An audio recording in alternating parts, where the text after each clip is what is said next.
الحمد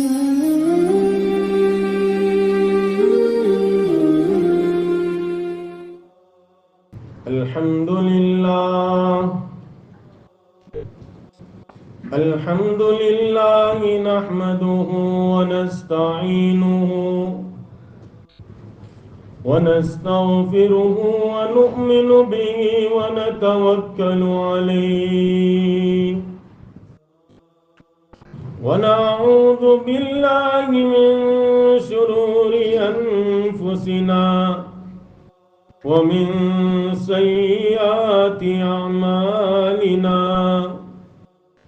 من يهده الله فلا مضل له ومن يضلله فلا هادي له ونشهد أن لا إله إلا الله وحده لا شريك له ونشهد أن سيدنا وسندنا وهادينا ومرشدنا وقاعدنا وإمامنا وإمام أنبيائنا محمدا عبده ورسوله الذي أرسل بالحق بشيرا ونذيرا وداعيا إلى الله بإذنه وسراجا منيرا إن الله وملائكته يصلون على النبي يا أيها الذين آمنوا صلوا عليه وسلموا تسليما اللهم صل وسلم وبارك على آل سيدنا محمد وبارک وسلم۔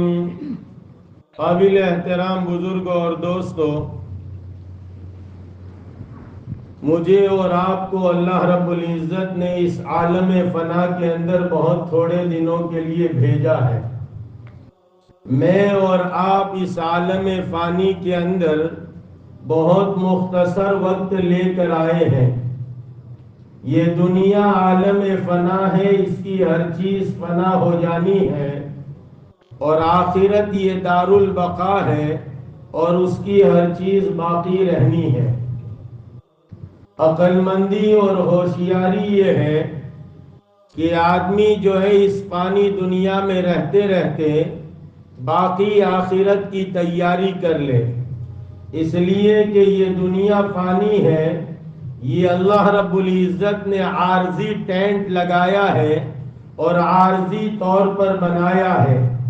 اس لیے جب میں اور آپ اس دنیا میں پیدا ہوئے، اسی وقت میرے ایک کان میں اذان اور ایک کان میں اقامت کہی گئی۔ کیا مانے؟ بھائی یہ تو بچہ ہے، ابھی جو ہے وہ باپ کو نہیں پہچانتا، ابھی ماں کو نہیں پہچانتا، ابھی دادا دادی کو نہیں پہچانتا، اور اس کے ایک کان میں اذان اور ایک کان میں اقامت۔ کیا مانے؟ کہا کہ اس کو بتلایا جا رہا ہے کہ دیکھ تیری اذان ہو چکی اور تیری اقامت بھی ہو چکی ہے، اب چند لمحے باقی ہے، امام مسجد کے آنے کی دیر ہے اور تیری نماز جنازہ ہونی ہے۔ تو یہ دنیا کی زندگی تو ایسی ہے۔ اس لیے عقل مندی اور ہوشیاری یہ ہے کہ آدمی اس فانی دنیا کے اندر رہتے رہتے، یہ دنیا کی زندگی ہے مختصر لیکن بڑی گولڈن زندگی ہے اور بڑی قیمتی زندگی ہے، اس لیے کہ اس زندگی پر آخرت کا بننا موقوف ہے اور اسی زندگی پر آخرت کا بگڑنا موقوف ہے۔ اگر دنیا کے اندر آخرت کی زندگی بنانے کی فکر نہیں کی اور اسی حال میں دنیا میں تھکتے تھکتے اور دنیا بکتے بکتے اور دنیا ہی کی چاہت کرتے کرتے اس دنیا سے آدمی چلا گیا تو پھر آخرت میں جو ہے وہ بڑا پچھتاوا ہوگا۔ پھر بندہ کہے گا ربنا بصرنا وسمعنا فرجعنا نعمل صالحا۔ انا موقنون، بندہ کہے گا او پروردگار، دنیا میں سمجھانے والے آتے تھے، کہنے والے آتے تھے او لوگوں یہ دنیا فانی ہے، یہ دنیا دار فانی ہے، دل سے مت لگاؤ تم، لحد میں جا بنانی ہے۔ ارے اس دنیا کے اندر بڑے بڑے سکندر آئے، بڑے بڑے ترم آئے، بڑی بڑی بادشاہت کے مالک آئے، ارے بادشاہت میں اور حکومت میں فرعون جیسا آیا، مال و زر کے اندر قارون بھی اسی دنیا میں آیا، درازی عمر کے اندر نوح علیہ السلام بھی تشریف لائے، حکومت کے اندر سلیمان بن داؤد بھی تشریف لائے، ہر ایک اپنی زندگی گزار کر اس دنیا سے چلے گئے۔ اینما تکونوا یدرککم الموت ولو کنتم فی بروج مشیدہ، جب موت آتی ہے بادشاہوں کو محلوں سے نکالتی ہے، غریب کو جھوپڑ پٹی سے نکالتی ہے، مکان والے کو مکان سے نکالتی ہے۔ موت سے کس کو رستگاری ہے، آج میری کل تیری باری ہے، کیا لایا تھا سکندر، کیا لے گیا جہاں سے، تھے دونوں ہاتھ خالی باہر کفن کے نکلے۔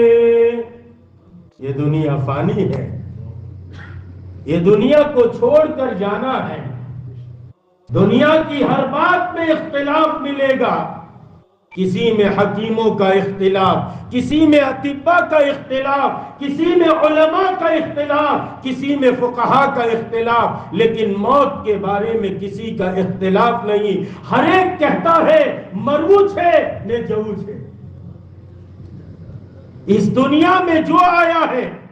اس لیے شاعر کہتا ہے ہاتھوں سے تو نے اپنے دفنائے کتنے مردے، آنکھوں سے تو نے اپنے دیکھے کتنے جنازے، انجام سے تو اپنی کیوں اتنا بے خبر ہے، 2 گز زمین کا ٹکڑا چھوٹا سا تیرا گھر ہے۔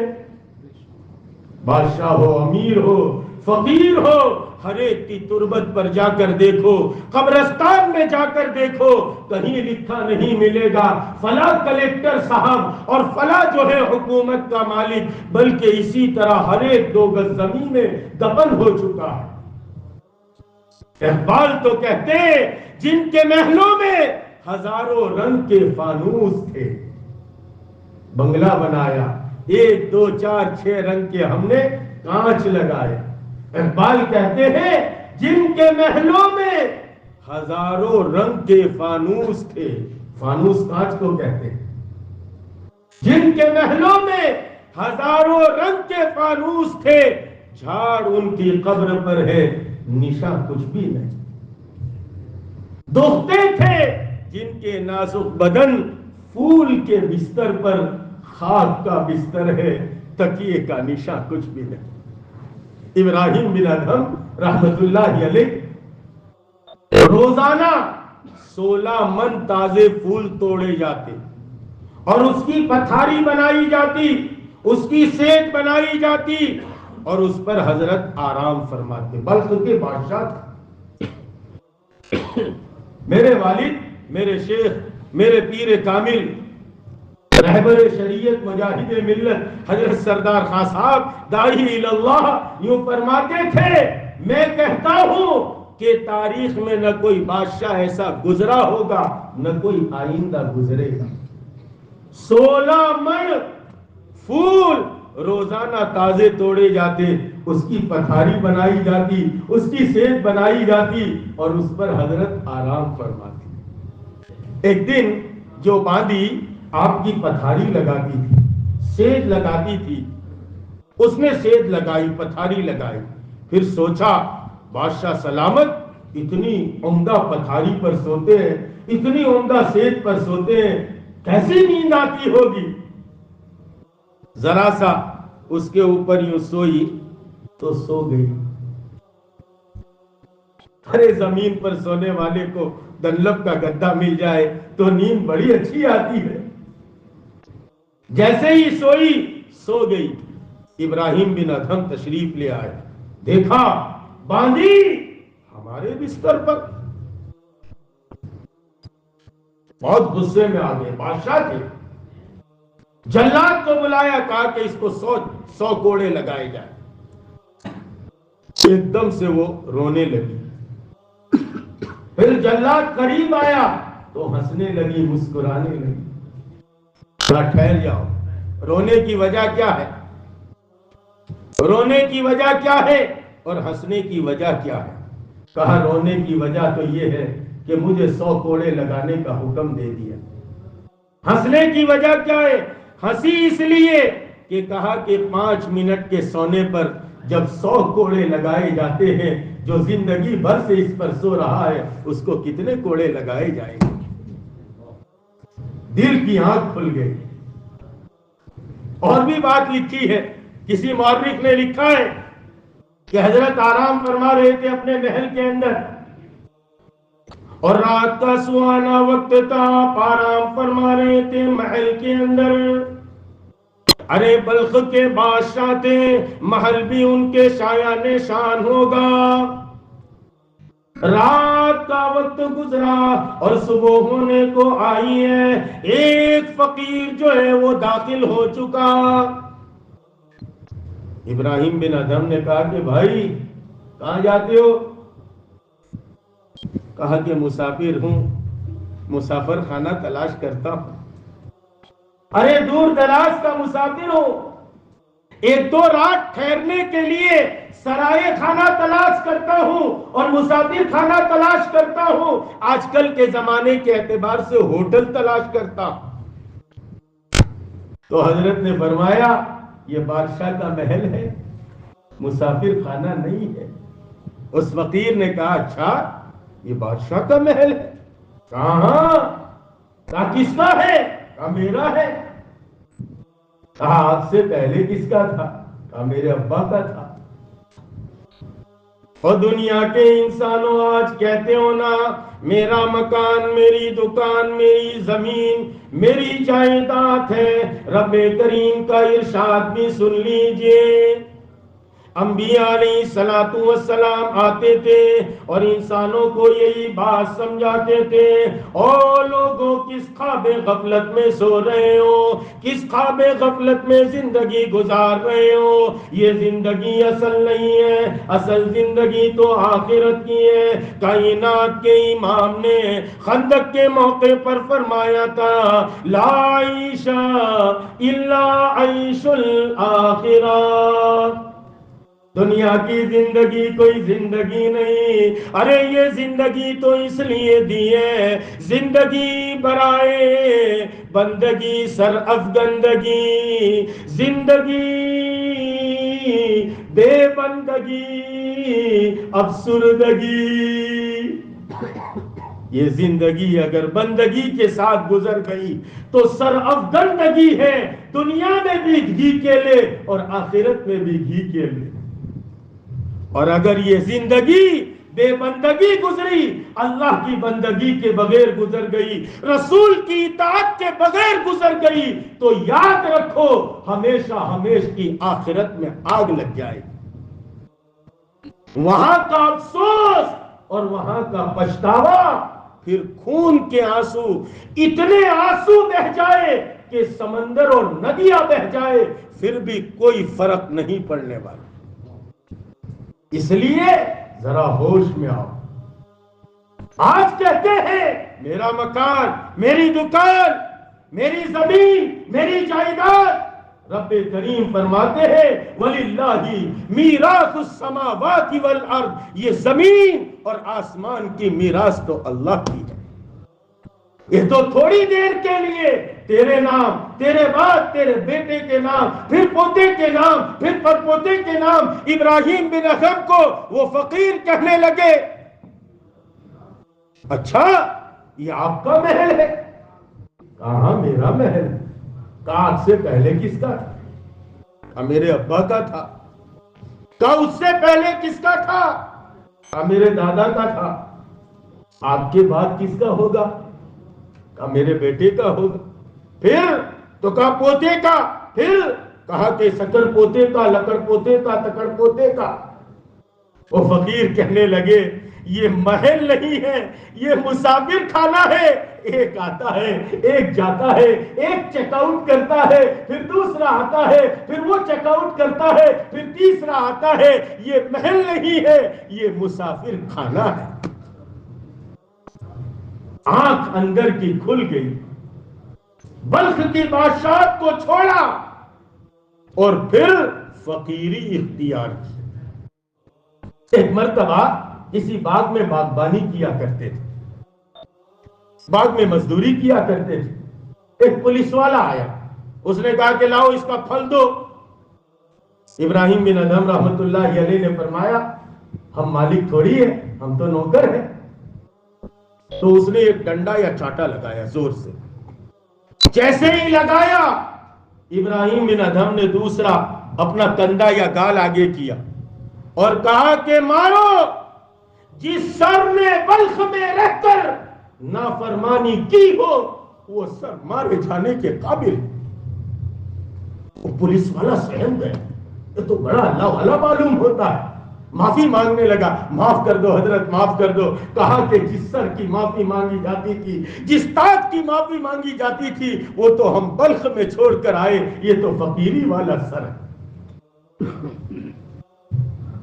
خیر مجھے تو یہ عرض کرنا تھا کہ جس دنیا کے اوپر میں اور آپ رال ٹپکا رہے ہیں، جس دنیا کی زندگی کو ہم بہت لمبی سمجھتے ہیں، یہ دنیا کی زندگی لمبی نہیں ہے۔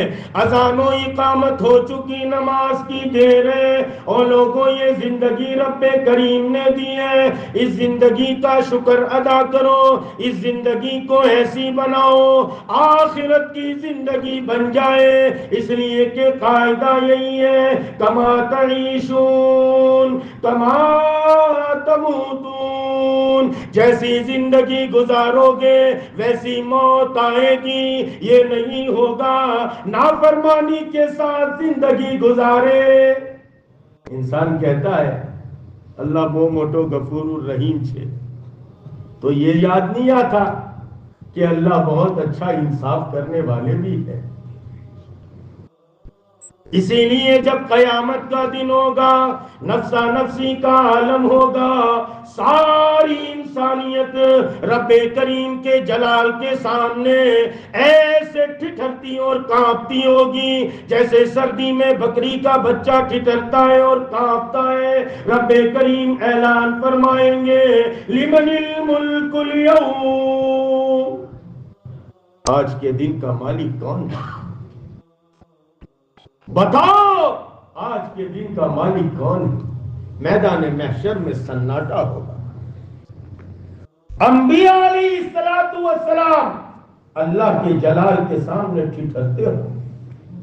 مسلمانوں وہ دن آنے والا ہے، the day of judgment، انصاف کا دن، وہ ہم سب کے سامنے آنے والا ہے۔ یہ کوئی کہانی یا افسانہ نہیں، یہ سچی اور پکی بات ہے۔ ذرا سوچے تو صحیح، 50 روپے کا اور 100 روپے کا مزدور رکھتے ہیں، شام کو حساب لیتے ہیں جس رب کریم نے زندگی دی ہے۔ اسی لیے رب کریم فرماتے ہیں یحسب الانسان، ارے زمین میں رہنے والا انسان یہ سمجھتا ہے، ساؤتھ افریقہ میں رہنے والا انسان تو یہ سمجھتا ہے ایحسب الانسان ان یترک سدی، ہم نے تجھے پیدا کر کے یوں ہی چھوڑ دیا۔ نا نا نا، ہم تجھے اپنے سامنے کھڑا کریں گے۔ کائنات کے امام کیا فرماتے ہیں؟ لا یزول قدم ابن آدم حتی یسأل عن 40، ابن آدم کے قدم اس وقت تک نہیں ہٹ سکتے جب تک کہ 4 سوالات کے جواب نہ دے دے۔ عن عمری فیما افناہ، تجھے عمر دی تھی، کسی کی 50، کسی کی 60، کسی کی 100 کسی کی 80، ہم نے تجھے زندگی دی تھی، یہ زندگی کہاں کھپا کر آیا؟ ان عمری فیما افناہ وعن شبابی فیما ابلاہ، تجھے جوانی دی تھی، اس لیے ہمارے گجراتی میں کہتے ہیں جوانی اے ریوانی میں یہ جوانی۔ جوان اپنی جوانی میں بہت اتراتا ہے، بہت جو ہے وہ اپنے آپ کو یوں سمجھتا ہے آج رب کریم نے طاقت دی ہے، بڑا اتراتا ہے۔ زندگی کا سوال ہوگا اسی کے ساتھ، دوسرا سوال ہوگا وان شبابی فیما ابلاہو، تجھے جوانی دی تھی، اس لیے شاعر کہتا ہے در جوانی توبہ کردن شیوے پیغمبری،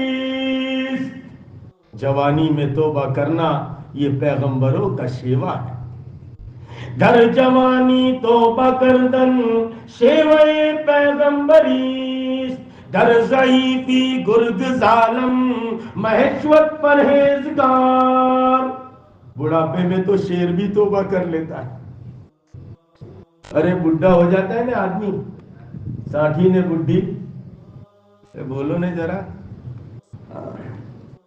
بڑھاپا جب آتا ہے ہاتھ پیر جواب دے دیتے ہیں، عمر رسیدہ کمر خمیدہ جہان دیدہ، جب آدمی ہو جاتا ہے تو پھر کہتا ہے کہ اب مسجد کا کونا پکڑ لیا۔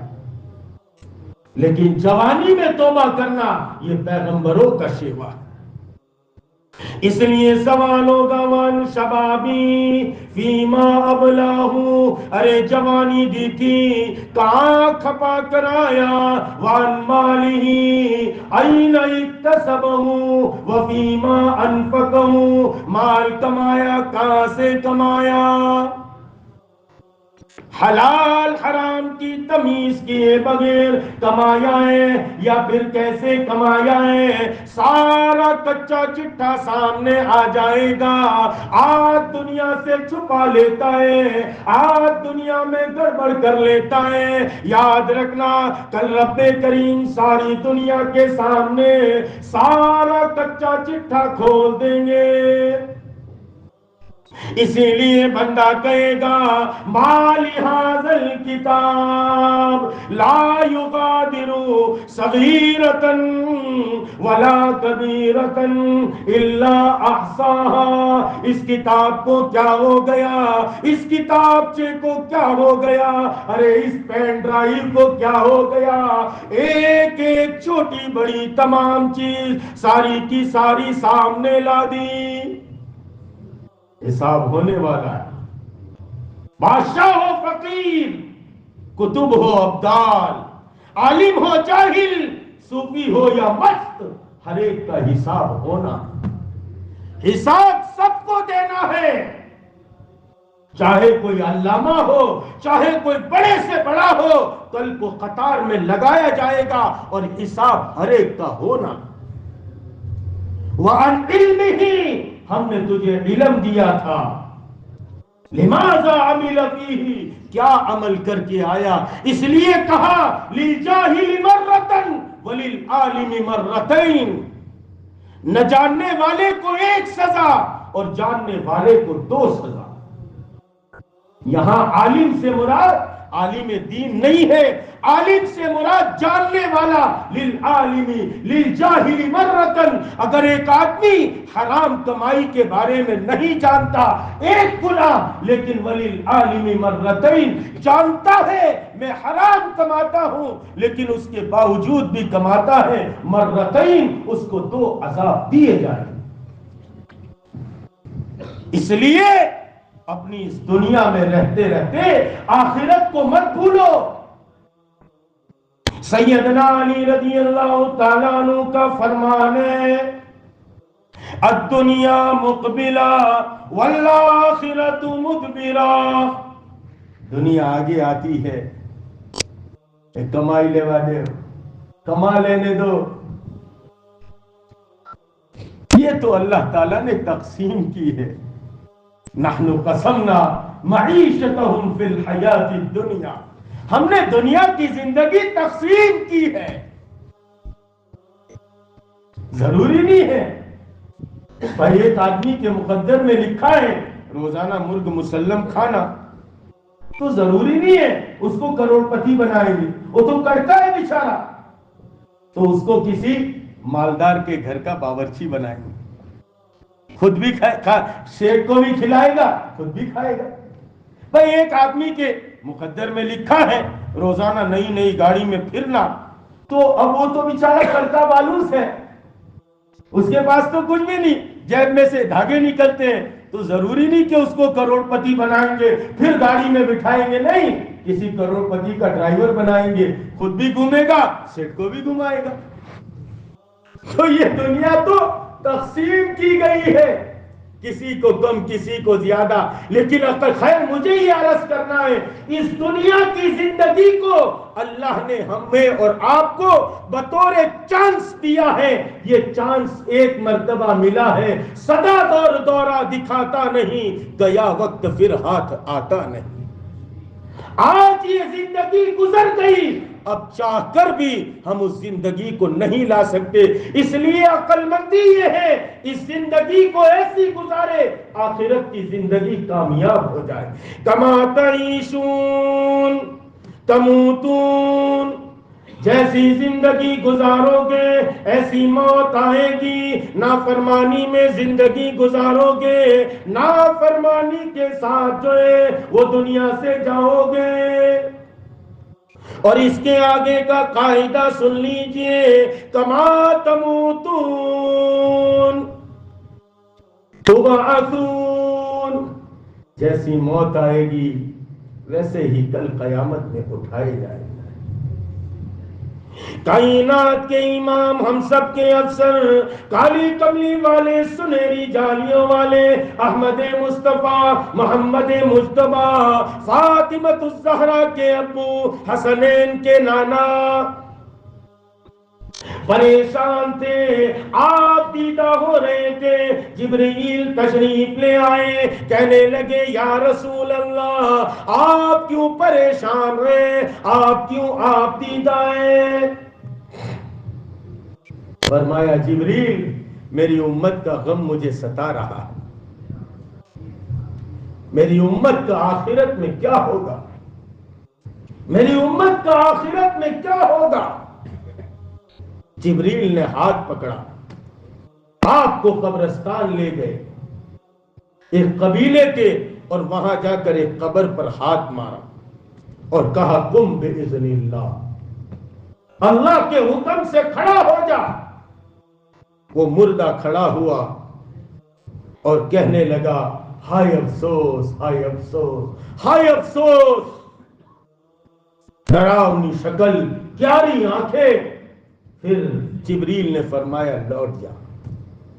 دوسری قبر پر لے گئے، وہاں جا کر ہاتھ مارا قم بإذن اللہ. سفید ریش رونق والا چہرہ کھڑا ہوا، پیاری پیاری آنکھیں، اور وہ کھڑا ہوتا ہے کہتا ہے لا الہ الا اللہ محمد الرسول اللہ. فرمایا جبرائیل نے او محمد الرسول اللہ آپ گھبرائے نہیں، آپ غم نہ کریں، جیسی زندگی گزارے گا ویسی موت آئے گی، جیسی موت آئے گی ویسا ہی کل قیامت میں اٹھایا جائے گا. ایک بڑے اللہ والے ابو بکر عیاش رحمت اللہ علیہ سن 164 ہجری میں آپ نے انتقال فرمایا. بڑے اللہ والے تھے، اولیاء کاملین میں تھے. اس لیے ہم اہل سنی والجماعت سے تعلق رکھتے ہیں. ہمارے یہاں پیری مریدی بھی رواں ہے، جائز ہے. قاضی ثناء اللہ پانی پتی رحمت اللہ علیہ فرماتے ہیں علم طریقت کا سیکھنا واجب ہے اور بیعت ہونا سنت ہے. لیکن ابھی کیا ہو گیا، ہمارے کام میں جو ہے وہ واڑہ بندی ہو گئی. تبلیغ والے الگ، خانقاہ والے الگ، مدرسے والے الگ، تو دین کو نقصان پہنچا۔ تینوں محنتیں چلنی چاہیے۔ اہل سنت والجماعت میں حضور کی نیابت میں اور حضور کے وسیلے کی برکت سے اللہ نے دعوت بھی دی ہے، گھر گھر جا کر، در در جا کر بے طلب بندوں میں بے غرض ہو کر محنت کرنا، یہ دعوت کی محنت ہے۔ اور تعلیم کی محنت، مدارس کی محنت، جس میں امت کے خواص تیار ہوتے ہیں۔ علم یہ عمل کا امام ہے۔ اس لیے ہمارے بڑے حضرت جی مولانا الیاس صاحب رحمت اللہ علیہ نے نمبر لگایا علم اور ذکر۔ پرندہ دو بازوؤں سے پرواز کرتا ہے، ایسے ہی داعی میدان دعوت میں علم اور ذکر کے پر سے پرواز کرتا ہے۔ اس لیے ہمارے حضرت جی ثانی مولانا محمد یوسف صاحب کاندھلوی رحمت اللہ علیہ فرماتے تھے دعوت کی محنت ایک ہے، اس کے میدان تین ہے۔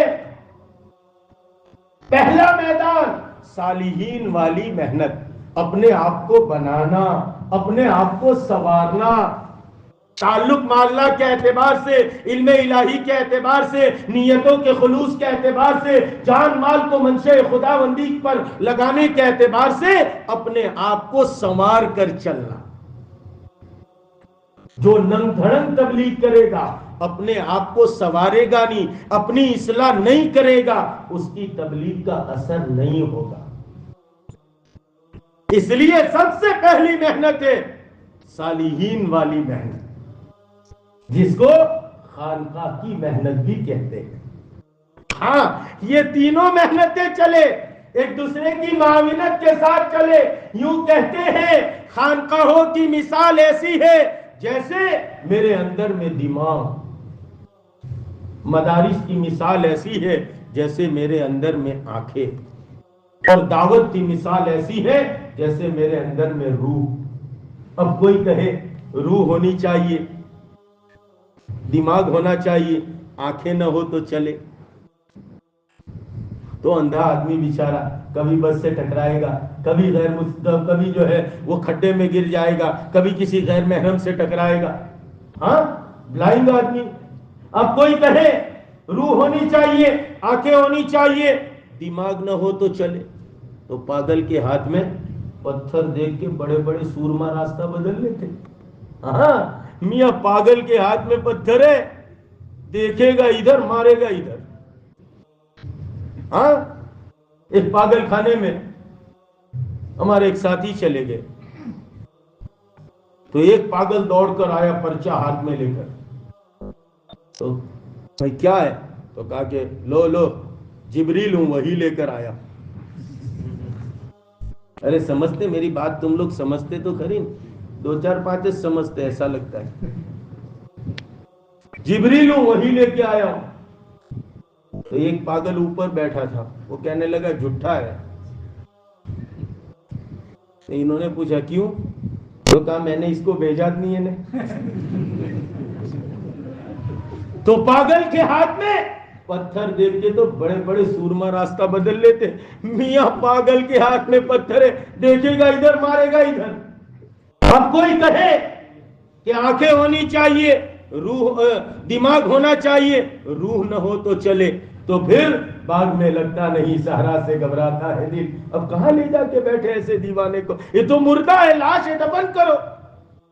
تو روح بھی ہونی چاہیے، دماغ بھی ہونا چاہیے، آنکھیں بھی ہونی چاہیے، ایسے دعوت کی محنت بھی چلنی چاہیے، تعلیم کی محنت بھی چلنی چاہیے، تزکیے کی محنت بھی چلنی چاہیے، پیری مریدی کی محنت بھی چلنی چاہیے۔ دعوت کی محنت جب چلے گی تو دینی مزاج بنے گا، دین ہی میں کامیابی ہے۔ خیر، مقدمین اولیاء میں سے تھے ابو بکر عیاش رحمت اللہ علیہ، بڑے اللہ والے تھے۔ انتقال کا وقت قریب آ گیا، دنیا سے رخصتی کا وقت قریب آ گیا، بیٹی قریب میں بیٹھی ہوئی ہے، اشک بہا رہی ہے، آنسو بہا رہی ہے، باپ دنیا سے جا رہا ہے، بیٹی آنسو بہاتی ہے۔ ابو بکر عیاش نے فرمایا بیٹی کیا بات ہے، کیوں آنسو بہاتی ہے؟ کہنے لگی ابا جان آپ کے جانے کا ڈر ہے کہ آپ جائیں گے، آخرت میں آپ کا کیا ہوگا؟ اس زمانے کی بیٹیاں بھی ایسی تھی۔ ابو بکر عیاش رحمت اللہ علیہ کہنے لگے او بیٹی تو اطمینان رکھ، کما تعیشون تموتون، جو جیسی زندگی گزارتا ہے موت اسی حالت میں آئے گی، تو گھبرا نہیں۔ جس کمرے میں میں اور تو بیٹھے اس کمرے میں میں روزانہ ایک قرآن کریم کی تلاوت کرتا تھا، اور 30 سال سے میرا معمول ہے روزانہ اسی کمرے میں ایک قرآن کریم پڑھتا ہوں۔ ہم تو 2 دن 2 پارے پڑھے تو چوتھے دن آئینے میں منہ دیکھتے نور آئیو کہ نہیں آئیو۔ وہاں 30 سال گزر گئے، 30 سال سے روزانہ ایک قرآن کریم کی تلاوت کرتے۔ خطیب بغدادی نے لکھا ہے کہ جب انتقال کا وقت قریب آیا اور جاکنی کا عالم شروع ہو گیا، ایسا زبردست عالم ہوتا ہے، زبان جو ہے وہ کلیجہ منہ کو آتا ہے، آدمی بڑبڑانے لگتا ہے اور کیا سے کیا بولتا ہے، لیکن جاکنی کا عالم آیا اس وقت ابو بکر عیاش نے الحمدللہ رب العالمین پڑھنا شروع کیا، پڑھتے گئے ایک منزل پڑھ لی، اس کے بعد دنیا سے رخصت ہو گئے۔ کما تموتون کما تعیشون تموتون، جیسی زندگی گزاری ویسی موت آئی۔ ثابت بنانی رحمت اللہ علیہ سن 124 میں آپ کا انتقال ہوا۔ تاج الدین سبخی نے الطبقات الکبریٰ میں لکھا ہے کہ ثابت بنانی یوں فرماتے تھے اے اللہ مجھے سکون ملتا ہے تو نماز میں ملتا ہے۔ ہم کیا کہتے؟ اپنوں نے تو سکون ملے ہاتھ گرم تھا ہی پیارے، آتما کئی آوے نے بھائی ہاتھ گرم کرنی گئی، ایسا ہی کہتے تب سکون ملتا ہے۔ ثابت بنانی رب کریم سے دعا کرتے او میرے پروردگار مجھے تو سکون حاصل ہوتا ہے جب میں نماز کے لیے کھڑا ہوتا ہوں اور تیرے سامنے حاضری دیتا ہوں،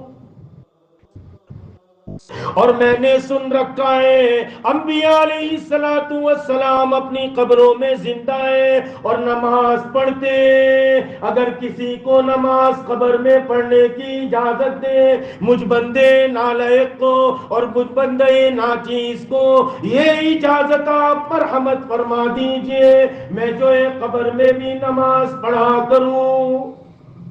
ہارون رشید کے بارے میں لکھا ہے بادشاہت کے ساتھ اس دنیا میں 4 بڑے بڑے بادشاہ گزرے، 4 بڑے بڑے بادشاہ گزرے، 2 مسلمان اور 2 کافر۔ مسلمانوں میں سلیمان بن داؤد علیہ السلام جنہوں نے پوری دنیا پر سلطنت کی، اور دوسرے سکندر ذوالقرنین۔ ہمارے میاں جی محراب صاحب فرماتے تھے ہارون رشید کے بارے میں بھی، تو 5 ہو گئے، اور کافروں میں بخت نصر اور نمرود، یہ 4 بادشاہ ایسے گزرے جنہوں نے پوری دنیا پر سلطنت کی۔ ہارون رشید کے بارے میں ہمارے میاں جی محراب صاحب کہتے تھے، پھر فرماتے تھے کہ ہارون رشید ایک مرتبہ گزر رہے تھے راستے سے، بادل کا ٹکڑا دیکھا، خوش ہو گئے کہ بارش آنے والی۔ ارے بارش آتی ہے آدمی خوش ہوتا ہے، اب کھیتیاں اگے گی، غلہ اگے گا، بارش رکتی کیوں ہے؟ رب کریم نے ارشاد فرمایا، حضرت نوح علیہ السلام کا درد دل نقل کیا ہے قرآن کریم میں۔ رب کریم ارشاد فرماتے ہیں، حضرت نوح علیہ السلام کا درد دل نقل فرمایا، قال رب انی دعوت قومی لیلا ونہارا فلم یزدہم دعائی الا فرارا۔ میں اپنی قوم کو دعوت دیتا رہا، میری دعوت بڑھتی جاتی، ان کی سرکشی بڑھتی جاتی، کہہ کر میں نے کیا کہا تھا۔ اسی لیے کہتے ہیں نا تبلیغ والے بیچارے کہہ کے کہ کیا کہتے ہیں، 4 مہینے لگاؤ، چلہ لگاؤ، کس کے لیے؟ ہمارے لیے نہ، اپنی ذات کے لیے، اپنے لیے۔ خیر، نوح علیہ السلام فرماتے تھے کہہ کر کیا کہا تھا؟ میں نے یہی کہا تھا، فَقُلْتُ اسْتَغْفِرُوا رَبَّكُمْ إِنَّهُ كَانَ غَفَّارًا۔ ارے رب کریم سے اپنا معاملہ صحیح کر لو، توبہ کر لو اور اللہ سے معافی مانگ لو۔ فَقُلْتُ اسْتَغْفِرُوا رَبَّكُمْ إِنَّهُ كَانَ غَفَّارًا۔ وہ بڑا معاف کرنے والا ہے، وہ 100 کے قاتل کو معاف کر دیتا ہے، وہ نوازنے پر آتا ہے، شرابی کو نواز دیتا ہے، حبیب عجمی بنا دیتا ہے، وہ جو ہے نوازنے پر آتا ہے تو فضیل بن عیاض بنا دیتے، اس کے نوازنے کے انداز بڑے عجیب ہیں۔ اسی لیے میں نے کہا تھا فَقُلْتُ اسْتَغْفِرُوا رَبَّكُمْ إِنَّهُ كَانَ غَفَّارًا۔ جب معاف کرے گا کیا کرے گا؟ يُرْسِلِ السَّمَاءَ عَلَيْكُمْ مِدْرَارًا، آسمان سے برکھا برسائے گا، آسمان سے بارش برسائے گا، اور جب بارش برسے گی تو ملک کی اکانومی مضبوط ہوگی۔ پھر تم روتے ہو پیسوں کے لیے تو پیسے تمہارے قدموں میں آئیں۔ صحابہ، تابعین، تبع تابعین اور چاروں سلسلے کے لاکھوں اولیاء کاملین اور پیران طریقت اور بزرگان دین اور سلف اور صالحین کی زندگی اٹھا کر دیکھو تو دنیا ان کو پیر پڑی ملتی تھی، ہم سب کو دنیا سر پڑی مل رہی۔ ارے سچی بات کہتا ہوں، ہاں، لال کتاب کی بات نہیں کہتا، ہم سب کو سر پڑی دنیا ملتی، صحابہ کو، تابعین کو، تبع تابعین کو۔ عبد الرحمن ابن عوف رضی اللہ عنہ جو ہے وہ کسرا کے دربار میں ہے، جب کسرا کو بھگایا ہے اور رستم جب اپنا محل چھوڑ کر بھاگا ہے تو عبد الرحمن بن عوف کے پیر میں کسرا کا تاج آیا ہے، رستم کا تاج آیا، ایک لات مار کے پھینک دیا۔ کسی نے کہا انت تعلم، جانتے ہو یہ کیا ہے؟ ما ھذا؟ کہنے لگے عالم جانتا ہوں، ھذا ہی، یہی وہ ہے جس دنیا نے آج رستم کو بھگایا ہے، میں بھی دل سے لگاؤں گا، مجھے بھی اسی طرح بھگائے۔ وہی عبد الرحمن بن عوف فرماتے ہیں، آثار میں لکھا ہے صحابہ کے کہ 35 سال کے بعد ہم پر ایسا زمانہ آیا، ہمارے گھروں میں دنانیر اور دراہیم ایسے پڑے رہتے تھے جیسے تمہارے گھروں میں گیہوں اور چاول پڑا رہتا ہے، پیر پڑی دنیا ملتی تھی۔ نظام الدین اولیاء رحمت اللہ علیہ مقدمین اولیاء میں سے گزرے، محبوب سبحانی اپنے زمانے کے فقیر بزرگ گزرے، لیکن کون سے فقیر؟ وہ فقیر نہیں جو اللہ کے نام پر مانگتے وہ نہیں، یا جو اشارتاً مانگتے ایسے فقیر نہیں، فا سے فاقہ کرنے والے، قوف سے قناعت کرنے والے، یا سے یاد الہی میں مشغول رہنے والے، اور رو سے ریاضات کرنے والے۔ مقدمین اولیاء میں سے بادشاہ اور سلطان وقت آپ کے پاس آیا، آپ وضو فرما رہے تھے، آ کر کہنے لگا حضرت آپ کے لیے نذرانہ لے کر آئے، ہدیہ لے کر آئے۔ حضرت نے فرمایا ہمیں اس کی ضرورت نہیں، تو جس کی لاٹھی، سب بھول گئی یہاں کے، جس کی لاٹھی اس کی بھینس. مال آتا ہے نا یہ وٹامن آر، کیا کہتا ہوں میں، یہ کیا ہے بولو نا، وٹامن آر. یہ سب کو ہضم نہیں ہوتا. عبد الرحمن بن عوف جیسے دو چار کو ہضم ہو جاتا ہے، باقی یہ آتا ہی تو آدمی ہوا میں ادھر. اور اپنے یہاں تو کیا کہاوت ہے، ساسری ست درد ہو، ہاں آگے کا تم بولو. تو مال خود کے پاس آوے تو تکبر میں آ جاتا ہے آدمی. اس لیے وہ بھی کہنے لگا حضرت ہم ہی ہیں جو لاکھ دے رہے ہیں، حضرت ہم ہی ہیں جو لاکھ دے رہے ہیں. حضرت نے فرمایا ہم ہی ہیں جو تیرے لاکھ کو لاکھ مار رہے ہیں.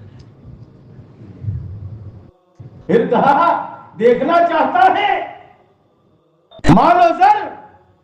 وہ تو دنیا دار تھا. کہنے لگا ہاں. حضرت نے فرمایا یہ حوض میں دیکھ. حوض میں اس نے نظر ڈالی تو سونا چاندی جواہرات بہہ رہا تھا. دنیا دار تھا، ایک دم سے لپکا، وہ سب غائب ہو گیا. پھر حضرت سے 36 کا آنکڑا ہو گیا. کائی کا؟ ارے ہمارے یہاں بھی ہوتا ہے نا، کتنے لوگوں کو آپ لوگ تو پہلا ہاتھے 36 نو آنکڑوں سے. بھائی میں کہتا ہوں 33 کا رکھو نا، 3 نمبر بھی کم، کائی کو 36 کا رکھنے کا. تو 36 کا آنکڑا ہو گیا. ایک دن بیمار پڑا، ایسا کہ پیشاب بند ہو گیا. کیا بند ہو گیا؟ اب ماں سمجھدار تھی، ماں نے کہا بیٹا کسی اللہ والے کے ساتھ کچھ مسئلہ کیا ہے. اس لیے عبد القادر جیلانی غوث سمدانی قطب ربانی اپنے ملفوظات میں، اپنے منقولات میں لکھتے ہیں ہدایت بہت سارے شخصوں کو نہیں ملتی، اس کی علامات لکھی ہے. اس میں ایک علامت یہ لکھی ہے، میرے پاس موقع نہیں ہے، ایک علامت یہ لکھی ہے ایسے شخص کو بھی اللہ ہدایت نہیں دیتے جو اللہ والوں کے ساتھ دشمنی رکھتا اور اللہ والوں کے ساتھ بغض رکھتا. لیکن اللہ والوں کو پہچاننا پڑے گا. ہاں ہر آدمی دعویٰ کرتا ہے اپنے آپ کے عارف ہونے کا، ہاں اس لیے پہچاننا پڑے گا. ایسا تو ہے نہیں کہ بھائی اللہ والے ہوں گے تو 2 سنگڑے نکل جاوے تو کھجیرس دیوانہ ہو جاوے. بھائی اللہ والے آئے، اللہ ایک تو اپنے ہیں عقل مند تو ہے نہیں، اپنے سب بے وقوف ہے.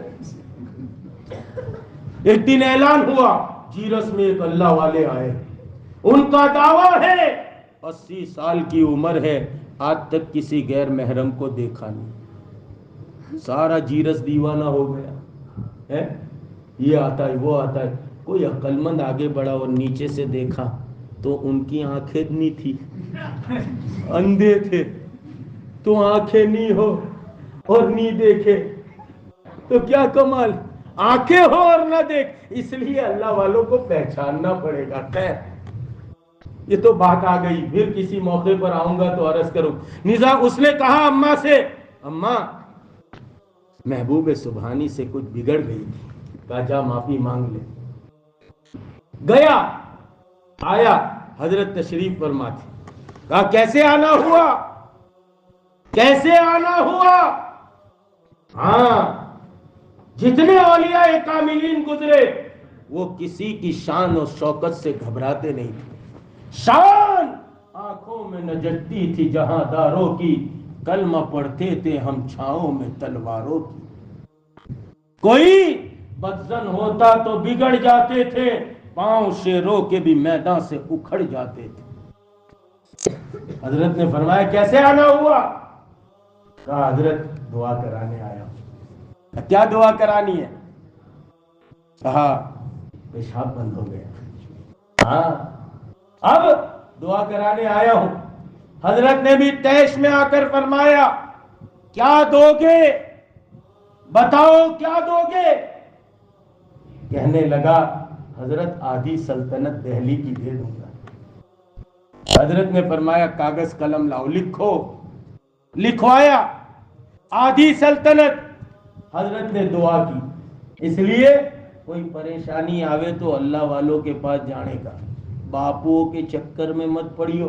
دیکھو یہ مجمع میں کوئی ہو تو ناراض نہیں ہوئے بھائی، ہم تو جنرل بات کہتے ہیں۔ ہاں میرے والد میرے شیخ میرے پیر کامل فرماتے تھے ان کے پاس جاوے تو جن نکلے تو بھوت آوے، بھوت نکلے تو پلیت آوے، پلیت نکلے تو خبیث آوے۔ ان کو کیا ہے، ان کو تو اپنا دھندا چلانا ہے، اس لیے کوئی ناراض مت ہونا، لیکن امت بیچاری ویسے ہی پریشان ہے، پھر بد یقینی میں مت ڈالو امت، اللہ والوں کے پاس چلے جانا۔ کہا چلو دعا کرتے، حضرت نے دعا کی، پیشاب شروع ہو گیا۔ پھر دوسرے دن صبح کے دربار میں پھر آیا، اب کیسے آنا ہوا؟ کہا حضرت یہ تو چالو ہو گیا، بندت نہیں ہوتا۔ حضرت نے فرمایا بتاؤ اب کیا دو گے، بتاؤ آپ کیا دو گے؟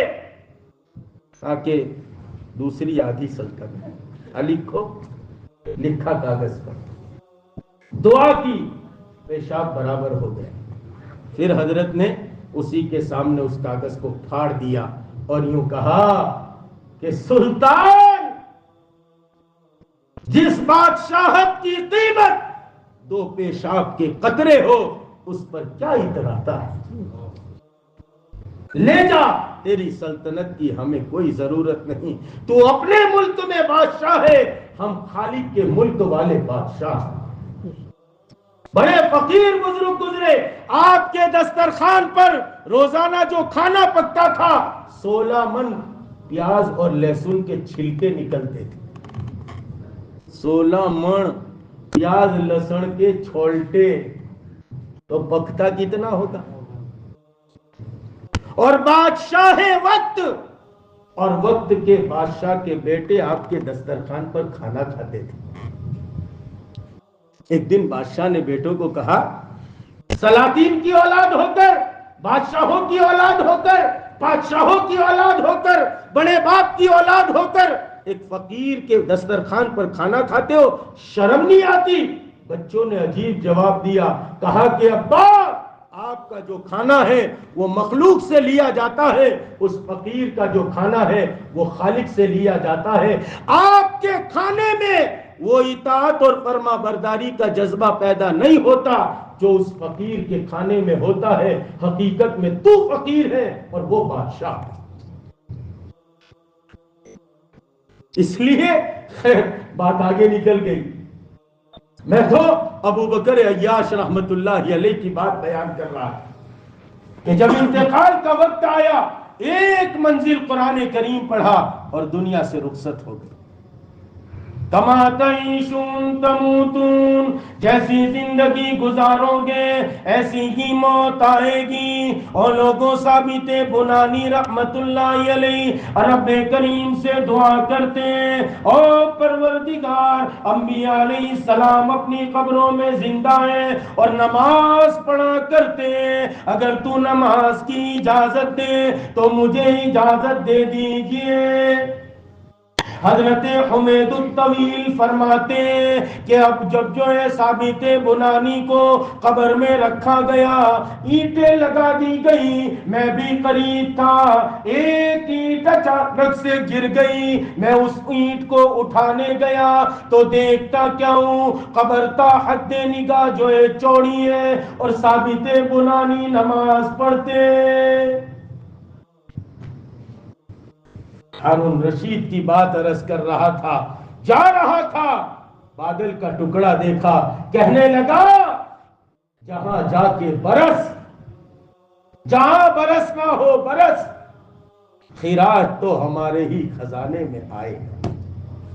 اتنا بڑا بادشاہ تھا لیکن روزانہ 200 رکعت نفل نماز پڑھا کرتا تھا۔ ہم 2 تہجد پڑھے 4 دن تو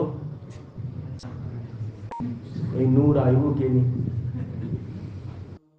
سمجھے؟ اور وہ بادشاہت کے ساتھ 200 رکعت نفل نماز پڑھتا ہے۔ جیسی زندگی گزارو گے ایسی موت آئے گی، اور جیسی موت آئے گی پھر ایسے ہی کل قیامت میں اٹھائے جاؤ گے۔ اس لیے یہ گولڈن زندگی ہے، یہ زندگی میرے اور آپ کے پاس چانس ہے، چانس۔ کہتے ہیں چانس، لاسٹ چانس، اس کے بعد مجھے اور آپ کو چانس نہیں ملے. اس لیے عقل مندی، ہوشیاری، ذرا عقل سے کام لو، ذرا ہوشیاری سے کام لو، ذرا اپنے آپ کو سمجھو، اپنی زندگی کو سمجھو. عزیزان محترم، یوں ہی زندگی گزر جائے گی. یہ زندگی تو گزرگاہ ہے، نافرمانی کے ساتھ بھی گزرے گی. نافرمانی کے ساتھ گزرے گی تو پھر نافرمانی والی موت آئے گی. ایک اللہ والے فرماتے ہیں میں حرم محترم میں طواف کر رہا تھا، ایک نوجوان کو دیکھا، وہ بار بار ایک ہی دعا کرتا تھا، اے اللہ ایمان پر خاتمہ دے دے. صفا پر دیکھا یہی دعا کرتا ہے، مروہ پر دیکھا یہی ایک دعا کرتا ہے، حتیم میں دیکھا یہی دعا کرتا ہے، ملتزم پر دیکھا یہی دعا کرتا ہے. میں نے اس نوجوان پر ہاتھ رکھا، میں نے کہا او نوجوان کچھ اور بھی رب کریم سے مانگ لیا کر. وہ کہنے لگا چچا جان بس یہ ایک مل جائے بڑی بات ہے. پھر اس نے قصہ سنایا، کہا کہ میرا ایک بڑا بھائی تھا، وہ حافظ قرآن تھا، لیکن زندگی گانوں میں گزاری. زندگی میں گانا سنتا تھا، گانا گا گا کر، اور کہا کہ فحاشی کی مجلس میں اور جو ہے فحش لوگوں کے ساتھ بیٹھ کر زندگی گزارتا تھا.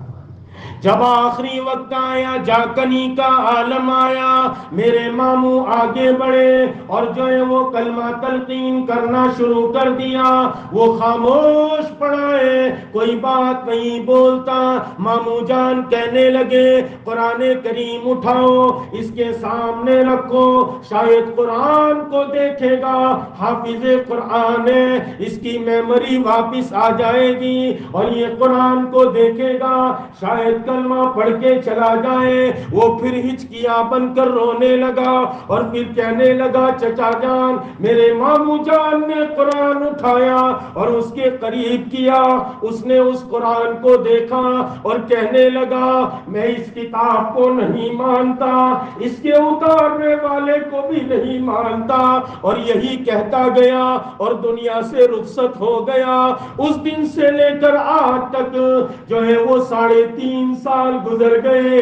ایک ہی دعا کرتا ہوں، او میرے پروردگار میری موت حسن خاتمہ نصیب کیجیو.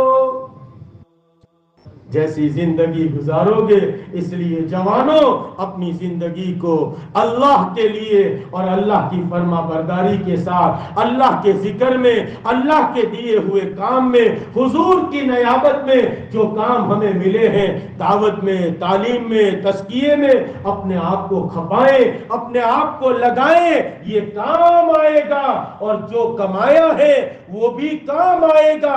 کب؟ جبکہ وہ اللہ کے حکم پر لگا کر گئے ہوں. اگر نہیں حکم پر لگا کر گئے تو یاد رکھو ایک پھوٹی کوڑی بھی کام نہیں آئے. رب کریم نے اعلان فرما دیا ہے، پکی پکی بات کہتا ہوں، یوم لا ينفع مال ولا بنون. اللہ بھی بندوں کو بنایا نا، جانتے ہیں، پہلے ہی فرما دیا اس دن مال کوئی کام نہیں دے گا. یہاں مال کام دیتا ہے، ہاں یہ کام نہیں ہوتا تو ٹیبل کے نیچے سے کود دو، ٹیبل کے اوپر سے کود دو، اور وہ بھی دستے غیب سمجھ کے رکھتا ہے سامنے والا، پتا چلے گا اوپر جب کچا چٹھا کھلے گا. اور یہ دینے والا بھی دستے غیب سمجھ کر دیتا ہے. یہاں کام بنتے ہیں، وہاں یوم لا ينفع مال ولا بنون، نہ مال کام آئے گا نہ اولاد کام آئے گی، الا من اتى الله بقلب سلیم، مگر کر جو پاکیزہ دل لے کر جائے گا۔ اس لیے دل کو پاک کرو، دل کو پاکیزہ کرو، اپنے اخلاق کو درست کرو، دل میں کسی کے لیے حسد نہیں، کینہ نہیں، بغض نہیں، عداوت نہیں۔ اور لوگوں، حسد کی آگ میں کیوں جل رہے ہو؟ کفے افسوس کیوں مل رہے ہو؟ خدا کی تقسیم سے کیوں ہو ناراض؟ جہنم کی طرف کیوں بڑھ رہے ہو؟ اس لیے نہ حسد ہو، نہ کینہ ہو، نہ بغض ہو، نہ عداوت ہو، صاف دل کر کے ہم زندگی گزارے۔ اگر زندگی اچھی گزری تو کما تموتون، اسی طرح موت اچھی آئے گی۔ وَكَمَا تَمُوتُونَ تُبْعَثُونَ، اور جیسے مرو گے ویسے ہی کل قیامت میں اٹھائے جاؤ گے۔ اللہ تعالیٰ مجھے آپ کو اس جو ہے وہ آخری اور گولڈن چانس کو چانس سمجھ کر جو ہے اس زندگی کو بنانے کی توفیق عطا فرمائے۔ لوگوں، بیان تو ہم نے بہت سنے ہوں گے، ہم نیت کر لیں آج کی مجلس میں ہم اپنی زندگی کو بدلیں گے، اللہ کے حکم کے مطابق، نبی کے طریقے کے مطابق جو ہے زندگی کو بنائیں گے۔ ہمارا جو ہے ڈیوٹی کے علاوہ کا وقت جو ہے اپنی اصلاح کے لیے، اور ساری امت میں یہ دین اس کی حقیقت کے ساتھ زندہ ہو جائے، اس کی محنت کے لیے ہم اپنے آپ کو کھپائیں گے، لگائیں گے۔ اللہ تعالیٰ مجھے آپ کو عمل کی توفیق عطا فرمائے۔ آمین۔ وآخر دعوانا الحمدللہ رب العالمین۔